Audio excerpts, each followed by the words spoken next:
Bendiciones a todos mis amados hermanos, saludos muy grandes y bendiciones y estamos en victoria. Os saluda vuestro hermano hondureño David Santiago, de la Iglesia Ministerio Apostólico Oasis de Bendición, de los apóstoles Leandro González y profeta Yolanda González, que os mandan un gran saludo de su parte allí donde están siempre y para siempre. Dos guerreros de Cristo, dos hombreros de Padre Santo, Señor.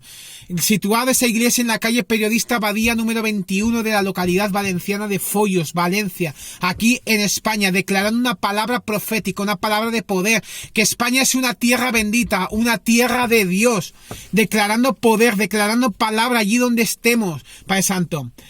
En varios vídeos anteriores estábamos hablando de varios temas. Hoy vamos a empezar en este vídeo un tema también muy importante, que es el tema de la iglesia y el congregarnos en una iglesia. Podemos decir, ay, pues mira, yo voy a una iglesia de fueguito de tal. Ah, pero te congregas. Ese es el tema. Tienes también que congregarte en una iglesia, porque así es su espíritu. Porque congregarte en una iglesia, adquirir el compromiso en una iglesia, eso responde de que tu tema, pum, pum, pum, pum, siga y siga y siga y siga y siga y siga y siga. Y así esté en el nombre poderoso de Jesús. Así que declaramos. Una iglesia es una cosa muy sencilla, que tiene un significado. La iglesia es la familia universal y sobrenatural del que Cristo es la cabeza y está formada por todos aquellos que han decidido entregar sus vidas al Señor Jesucristo, que han nacido de nuevo desde el día de Pentecostés hasta el día en que Cristo venga por ella.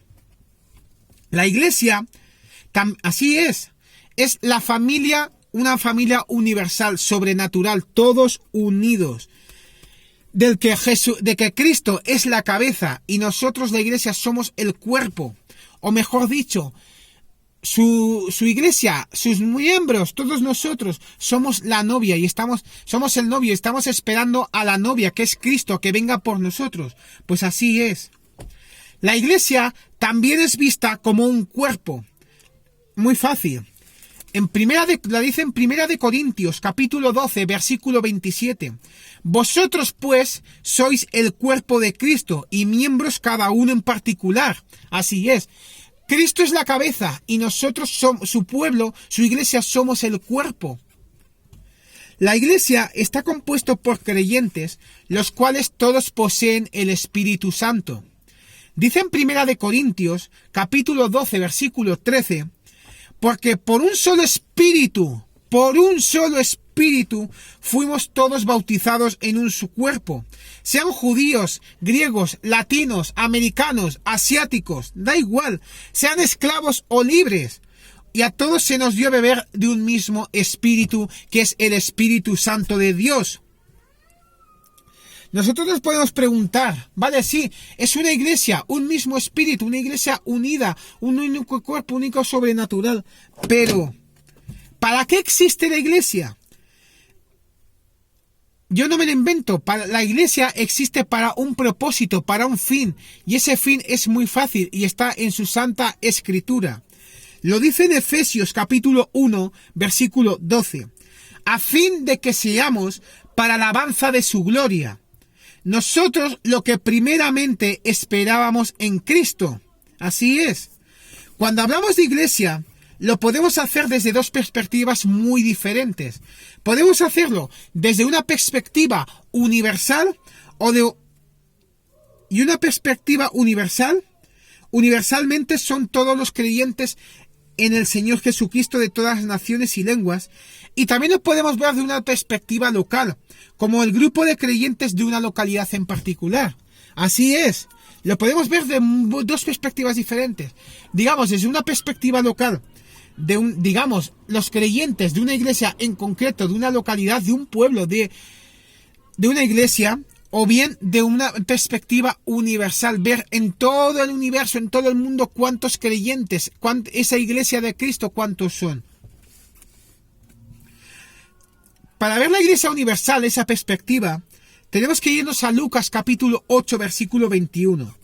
Él entonces respondió y les dijo, mi madre y mis hermanos son los que oyen la palabra de Dios y la hacen. Así es, en todo el universo. Para ver la iglesia local, la segunda perspectiva, tenemos que irnos a Hechos 11, capítulo 26, y dice: y se congregaron allí todo un año con la iglesia, y enseñaron a mucha gente, y a los discípulos se les llamó cristianos por primera vez en Antioquía. Así es. Podemos ver la iglesia de dos perspectivas muy diferentes. Ver la iglesia local, de una iglesia, de un pueblo, de una ciudad donde se congregan en esa iglesia, o bien también la vemos por perspectiva en general, una perspectiva universal fácilmente, en el cual están todo el mundo haciendo eso. Pero Dios, en esas dos perspectivas, en esa iglesia, nos ha mandado una única misión, que es... lo dice muy fácilmente, y nos vamos a ver en tema bíblico, en Marcos capítulo 16, versículo 15, y les dijo, id por todo el mundo y predicar el evangelio a toda criatura. También lo dice en Mateo capítulo 28, versículos del 18 al 20. Y Jesús se acercó y les dijo diciendo a todos sus discípulos, toda potestad me es dada en el cielo, tanto en el cielo como en la tierra. Por tanto, id y haced discípulos a todas las naciones, no a una raza o a un sexo, no, a todas las naciones, bautizándolos en el nombre del Padre, del Hijo y del Espíritu Santo, enseñándoles que guarden todas las cosas que os he mandado. Y he aquí yo estoy con vosotros todos los días, hasta el fin del mundo. Alguien que lo crea, que esa palabra diga amén. Así es. La iglesia local, ahora vamos a hablar de la iglesia local, del congregarnos en sí. La iglesia local está conformada por un grupo de personas que han nacido de nuevo, han sido perdonados y salvos por Dios. Así dice su palabra. En 2 de Corintios, capítulo 5, versículo 17, que dice, de modo que si alguno nueva criatura es, de modo que si alguno está en Cristo, nueva criatura es. Todas las cosas viejas pasaron, he aquí todas son hechas nuevas. Por eso así, somos nacidos de nuevo. Somos perdonados y salvos por Dios, bautizados y organizados para glorificar a Dios, edificarse mutuamente y proclamar el Evangelio. Dice en Hebreos, capítulo 10, versículo 24 al 25, y considerémonos unos a otros para estimularnos al amor y a las buenas obras, no dejando de congregarnos, como algunos tienen por costumbre, sino exhortándonos, y tanto más cuanto veis que aquel día se acerca. Es muy fácil. En estos versos de las Santas Escrituras se nos dan algunos principios y deberes que son fundamentales para la vida de un cristiano. Veamos las diferentes obligaciones de la iglesia local. Primeramente, en Hebreos capítulo 10, versículo 24 y 25 podemos ver que todos los miembros de la iglesia tenemos una responsabilidad. Todos con todos, no es obligación solo de los líderes de la congregación, sino de todo el cuerpo de Cristo. ¿Qué significaría para cada uno de nosotros estimularnos al amor y a las buenas obras? Así es. Primeramente es que nos considerémonos unos a otros, como dice su palabra, amaros los unos a los otros como a vosotros mismos, y ayudándoles unos a otros. Porque, por ejemplo, si alguno es así, no porque digamos una persona sea líder, sea un ministro, sea un anciano, sea un diácono, es mayor que tú. No. Considerámonos los unos a los otros, porque todos somos hermanos en Cristo, somos una misma iglesia, un mismo poder. Vale, sí, que uno estudia más que otro y tiene un nivel mayor, vale, pero al fin y al cabo es tu hermano, y considérate una iglesia, un poder y una unción para ti, Señor. Una segunda obligación que tenemos como cristianos es el no dejar de congregarnos. Cuando dejamos de congregarnos, es fácil caer en el enfriamiento espiritual. Y el enfriamiento trae alejamiento, y alejamiento puede hacernos presa fácil del pecado. Podemos pensar alguna vez, ay, yo me voy a dejar de congregar a esta iglesia porque llevo 20 años en la iglesia y no tengo ningún cargo. No piensan en mí para nada. No los he adquirido. Y a lo mejor un hermano que a lo mejor lleva 2 o 3 meses, o 2 o 3 años, tiene más cargos que tú. ¿Por qué? Pero por eso no dejes, Señor, de congregarte a esa iglesia. Porque a lo mejor esa persona, vale, sí le han puesto un cargo, pero a ti a lo mejor que llevas 20 años, Dios te ha dado una palabra, te ha dado un poder, y ese cargo que tú esperabas, a lo mejor aquí en la tierra no te lo quiere dar, pero Dios te tiene guardado ahí en el cielo una palabra de poder, un escalón grande, a lo mejor que es más grande que Él. Uno de los mandamientos para la iglesia es la comunión de los santos, y esto se efectúa principalmente cuando nos congregamos.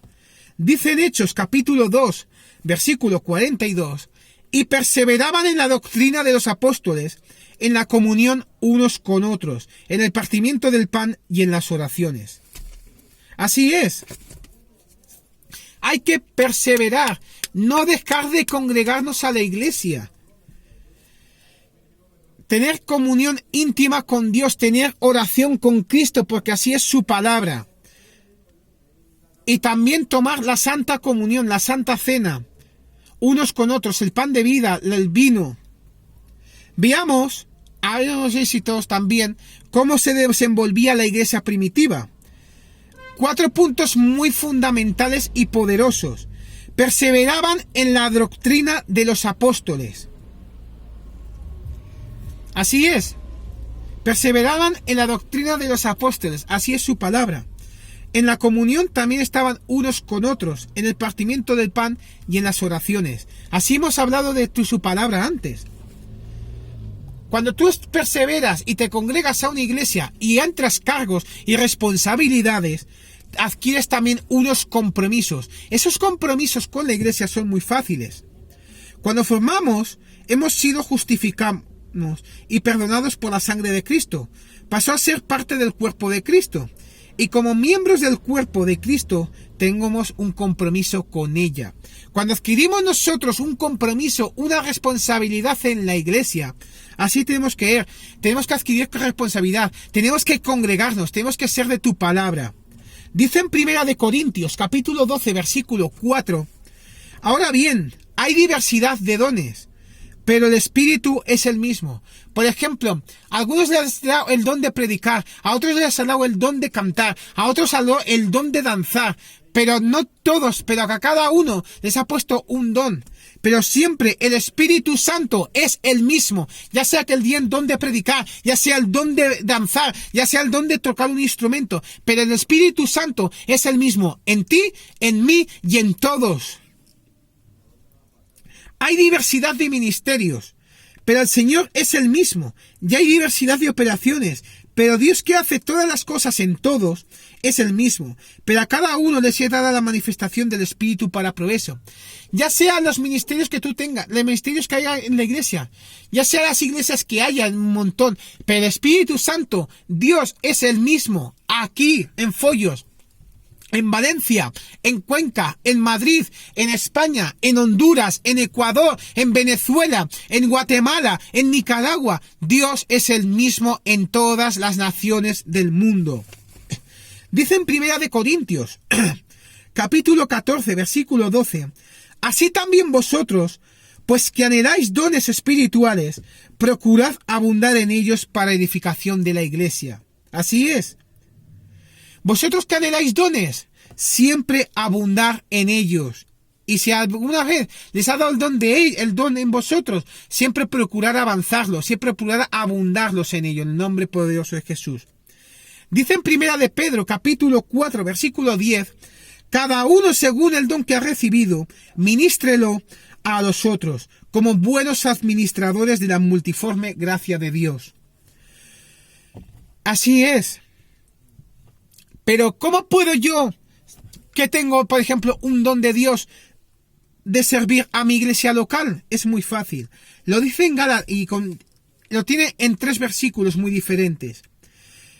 En Gálatas capítulo 6, versículo 12 dice, Hermanos, si alguno fuere sorprendido en alguna falta, vosotros que sois espirituales, restauradle con espíritu de mansedumbre, considerándote a ti mismo, no sea que tú también seas tentado. Sobrellevad los unos las cargas de los otros, y cumplid así la ley de Cristo.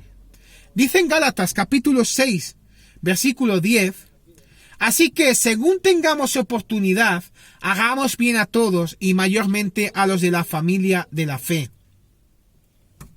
Dice en Primera de Timoteo, capítulo 1, Primera de Timoteo, capítulo 1, versículo de 1 al 13. Palabra fiel, si alguno anhela obispado, buena obra desea. Pero es necesario que el obispo sea irreprensible, marido de una sola mujer, sobrio, prudente, decoroso, hospedador, apto para enseñar, no dado al vino, no pendenciero, no codicioso de ganancias deshonestas, sino amable, apacible, no avaro, que gobierna bien su casa, que tenga a sus hijos en sujeción con toda honestidad. Pues el que no sabe gobernar su propia casa, ¿cómo cuidará de la iglesia de Dios? No un neófito, no sea que envaneciéndose caiga en la condenación del diablo. También es necesario que tenga buen testimonio de los de afuera para que no caiga en descrédito y en lazo del diablo. Los diáconos asimismo deben ser honestos, sin doblez, no dados a mucho vino, no codiciosos de ganancias deshonestas, que guarden el misterio de la fe con limpia conciencia. Y entonces también sean sometidos a prueba primero, y entonces ejerzan el diaconado. Si son irreprensibles, las mujeres asimismo sean honestas, no calumniadoras, sino sobrias, fieles, en todo. Los diáconos sean maridos de una sola mujer y que gobiernen bien sus hijos y sus casas, porque los que ejerzan bien el diaconado ganan para sí un grado honroso y mucha confianza en la fe que es en Cristo Jesús. Así que, mis hermanos, congrégate en una iglesia, pero también sobre todo congrégate en una iglesia y en esa iglesia crezca, pero sobre todo adquiere responsabilidades, y esas responsabilidades, y si tú quieres un don que te ha puesto Dios y quieres una responsabilidad, un cargo en tu iglesia, esfuérzate, como dice su palabra, esfuérzate, sé valiente y sigue, pero sobre todo no dejes de formarte y de dejar que te formen. Porque así adquieres un don, ese don del Espíritu Santo que Dios y ese propósito que Dios ha puesto en tu corazón seguirá avanzando en el nombre poderoso de Jesús. Así que, hermano, no dejes de congregarte en una iglesia, sigue los pasos, sigue de formarte, y si tienes un don, un propósito en tu corazón, un Dios que Dios te ha dado, no dejes que ese don se quede en bruto, perfecciónalo, púlilo, pero sobre todo, deja de pulirte también. Deja que otras personas, otros jefes, otras personas dejen de pulirte. Déjate pulir, Padre Santo, para que ese diamante en bruto haga una mina de oro, valga millones, valga poderoso, Señor. En el nombre poderoso de Jesús, declaramos que tu poder, Señor, en otros vídeos seguiremos hablando de otros temas, pero yo dejamos esta palabra y declaramos que tu poder y tu gloria sea para ti, Señor. Y sobre todo, congrégate una iglesia, adquiere dones, esos dones que Dios ha puesto, pero sobre todo, si tú quieres un cargo en la iglesia, gánate esas responsabilidades, esfuérzate y sé valiente, no seas tímido, no seas vergonzoso, porque a lo mejor esa vergüenza es lo que no te deja avanzar y de avanzar a niveles mayores y a cargos mayores en la iglesia. Os saluda vuestro hermano hondureño David Santiago, de la Iglesia Ministerio Apostólico Oasis de Bendición, de los apóstoles Leandro González y profeta Yolanda González. Dos hijos, un hombre, una mujer, un matrimonio de poder, una familia de poderosa, situado aquí en la calle Periodista Badía número 21 de la localidad valenciana de Follos, en Valencia, en España, declarando una España que es una tierra bendita, una tierra de Dios, una tierra de gloria. Así que, hermano, si alguno ve este vídeo, que hay muchísimos que nos están viendo a través de Facebook, redes sociales, WhatsApp, YouTube, de todo, Señor, y queréis venir a esta iglesia, no os avergoncéis, porque seréis bien recibidos en el nombre poderoso de Jesús. Muchísimas bendiciones, y como dice su palabra, estamos en victoria, estamos que su poder y su gloria está para Él, Señor, en el nombre poderoso de Jesús. Muchísimas bendiciones, y estamos siempre en victoria.